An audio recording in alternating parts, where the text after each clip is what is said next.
Now, as we follow children up over time into young adulthood, many follow-up studies have begun to document that children with ADHD as adults have more difficulties as they enter the workforce and begin their occupation. Because they have less education, they may start at a lower level of income and occupational status. They are more likely to be unemployed for significant periods of time, as you see here.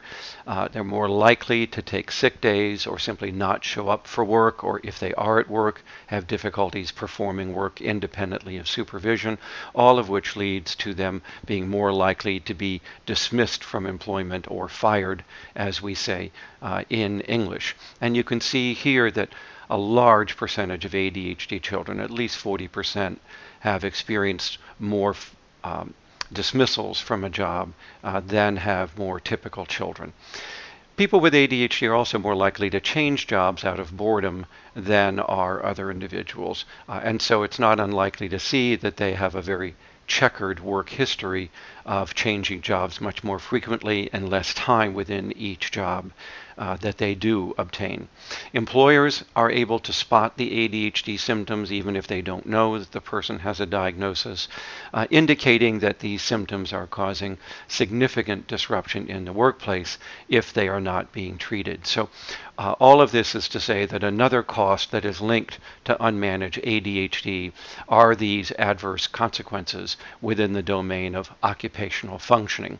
And you can see that there are more here as well that I simply don't have time to review with you.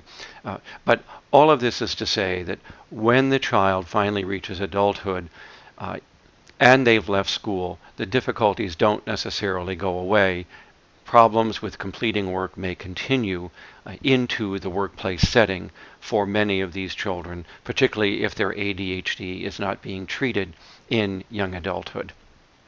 Now, what can we do about these difficulties? Well, clearly, educating employers about the nature of ADHD and its impact in the workplace might be helpful. Some employers have shown a willingness to try to make accommodations within the workplace to help people with ADHD be more successful.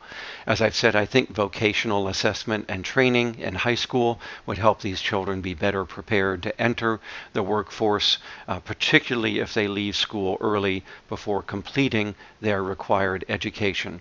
Certainly making parents and teenagers aware of these risks and the need for such earlier vocational training would also be helpful. There are certain occupations that are more ADHD friendly, and one can counsel the parents and the young adult with ADHD about the kinds of work that might be more suitable to people with ADHD. Obviously, jobs that are more exciting or that involve more travel and more movement, such as police work or being an emergency medical technician or joining the military, are occupations that might be more ADHD friendly than typical ones. Also, jobs like photographer or videographer or working in the performing arts or other non-traditional forms of employment might be more suitable to the individual with ADHD. But be that as it may, there are going to have to be workplace accommodations made to help these individuals be more successful in their work. And one of those may be helping the individual to return to their medication or start medication if they're off of it, or continue with their extended release medications for their ADHD. We have found that by adulthood, nothing is more effective at helping the adult deal with their workplace difficulties than is the medication itself.